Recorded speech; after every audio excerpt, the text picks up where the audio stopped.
देखा, मैंने कहा था ना सुबह वाली वीडियो में कि जलन तो होगी ही। अब अंशु चले गई है तो भाई भाभी को बहुत ज़्यादा जलन हो रही है, बहुत ज़्यादा बुरा लग रहा है, बहुत ज़्यादा दुखी हो रही हैं। और दुखी में इतनी बातें कर गई, पूरी 25-26 मिनट की वीडियो बनाई और उसमें बहुत कुछ सुना दिया। सास ससुर को सुनाया है, अंशु को सुनाया है, रिएक्शन चैनल वालों को सुनाया है और बहुत कुछ बोला है। तो यहाँ पे मैं एक बात पहले सुबह बोली थी कि देखो, ये वाली वीडियो देख के मतलब जलन वलन मत होना, खुश हो जाना, ठीक है। तो मुझे कमेंट आया था कि दीदी किसको समझा रहे हो आप। मुझे पता था कि वीडियो आएगी, मुझे ये सभी को पता था, कल ही पता चल गया था कि अब कल पक्का वीडियो आएगी या फिर लाइव आएगी।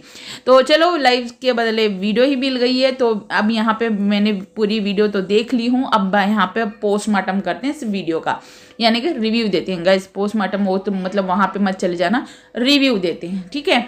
तो हमारा काम है रिव्यू देना, रिव्यू एंड रिएक्शन देना, तो हम उसी के हद में रह के रिव्यू एंड रिएक्शन देते हैं। तो सबसे पहले बात करते हैं जो अंशु ने बोला था कि जिसके कहने पे मैंने घर छोड़ा उसने मुझे छोड़ दिया। इतनी सी बात, इतनी ही बात उसने बोली है। बाकी उसने कमेंट करने वालों के लिए बोली कि अगर आप लोग कमेंट कर रहे हो तो आप लोग भी ना मतलब अपने माँ बाप को इस स्टेज में, ऐसे स्टेज में छोड़ने वाले हो तो आपको वो कमेंट आपको सूट होता है, ठीक है। इतनी सी बात उसने बोली। तो भाई इसमें भाभी के लिए क्या बोला गया था, बस ये बोली कि जिसके कहने पे मैंने घर छोड़ा उसने मुझे छोड़ दिया। तो मुझे अब जाके समझ आ रहा है, ये बात वहाँ पे बोली कि माँ बाप के सिवा कोई नहीं होता है। तो बस इतनी बात पे इतना लंबा भाषण दे दिया, इतना लंबा भाषण दे दिया कि ये क्यों बोल रही हो, मुझसे पहले तुम भाग गई थी, तुमने वीडियो बना के डाली है। ये सारा प्री प्लान तो इसका था, भाभी जी का, कि भाभी जी ने बोला कि चल अंशु तेरे पापा को कॉल कर, फिर उसने पापा को कॉल किया, फिर बोली वीडियो बना और अपलोड कर, ठीक है। यानी कि भाभी के ऊपर कोई बात ना आए और अंशु वहाँ पे रहे भी ना, क्योंकि भाभी तो भागने वाली थी। तो सबसे पहले अंशु को भगा दिया, अंशु चले गई, फिर भाभी भी अपने बच्चों को लेके भाग गई, अपने माँ के साथ भाग गई। ये वर्ड सुन के कुछ लोगों को बहुत बुरा लगेगा, तो उसके लिए आई एम सॉरी। इसलिए मैं बोल रही हूँ क्योंकि ये वाला वर्ड जो है भाभी जी ने अपने वीडियो में इस्तेमाल किया है, इसी वजह से मैं भी इस्तेमाल कर रही हूँ। भाभी ने बोला कि अंशु तू तो सबसे पहले भाग गई थी, तू सबसे पहले छोड़ के भाग गई थी, ये सारा प्री प्लान था। मतलब अभी जो है मटकी फोड़ी जा रही है अंशु के सर पे। जी हाँ, ये सारा भांडा जो फूट रहा है इनके ऊपर, अब वो भांडा मटकी अंशु के ऊपर फोड़ने की पूरी कोशिश और प्लानिंग जो है सक्सेस हो चुकी है मैडम की, जो वीडियो बना दी। अब बहुत सारे रिएक्शन चैनल वाले हैं, बहुत सारे कमेंट करने वाले हैं, वो सारे लोग अब अंशु के ऊपर, उनके सास ससुर के ऊपर टूट पड़ेंगे। मेरी बच्चियों का मेरा, मेरी बच्चियों का मेरा, मेरी बच्चियों का वो सब तुमको मिलेगा, वो सब तुमको मिलेगा।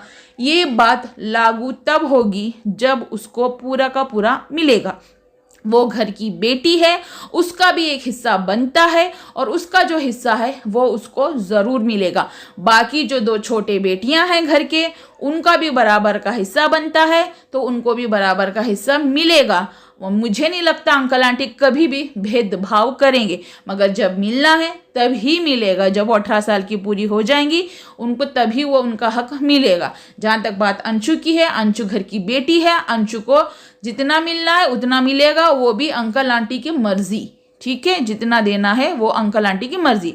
अब रही बात शिवपुरी का घर बेचने की, वो घर बेचेंगे क्योंकि वो घर में पूरी उनकी यादें बसती हैं और वो घर काटने को दौड़ता है। वो घर में वो रहना नहीं चाहते हैं जहां उनके 2 जवान बेटे चले गए।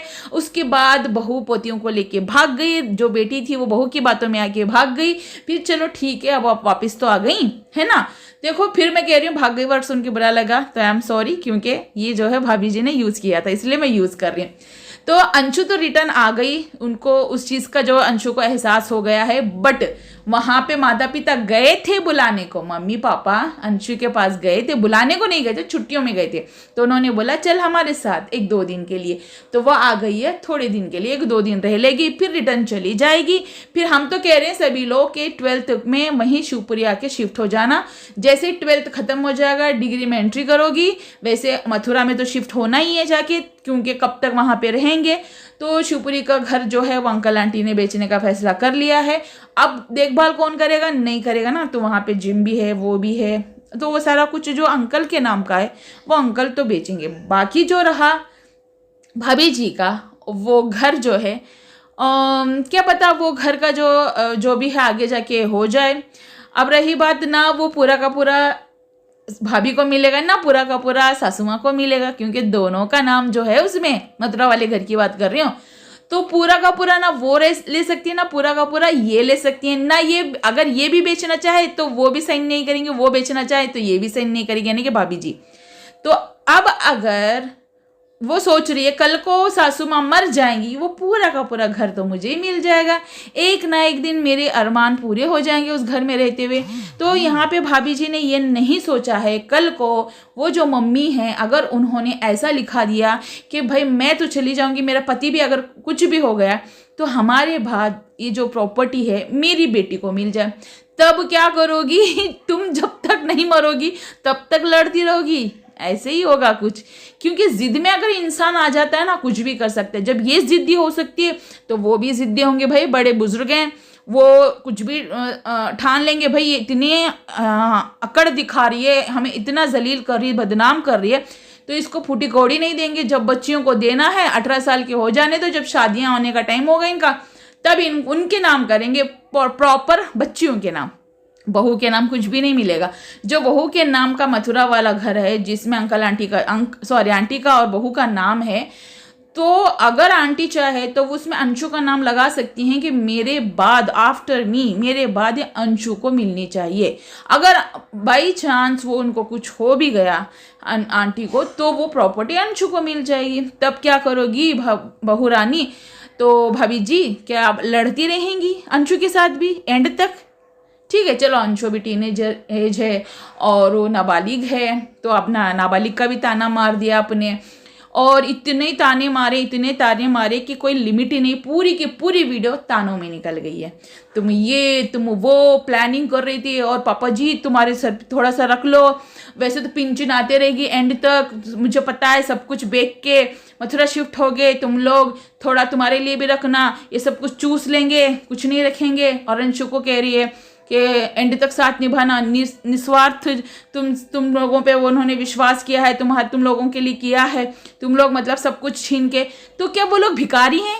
चलो अंशु के पापा के भिखारी हैं, धीरज के भिखारी है, या फिर वो जो गए थे अब जब से वहाँ से आ रहे थे ना मथुरा से लौटते वक्त, जो भी मौसी जी जिनको मिलने गए थे, क्या उनके कोई घर ज़मीन नहीं है? अंशु के पापा के पास भी ज़मीन है, घर है, अब जो वो बना रहे हैं है ना, ज़मीन है ना, खेत खलियान है ना, तो वो लोग भी भिखारी नहीं, उनके पास भी कुछ ना कुछ ज़मीन के टुकड़े पड़े हुए हैं ना।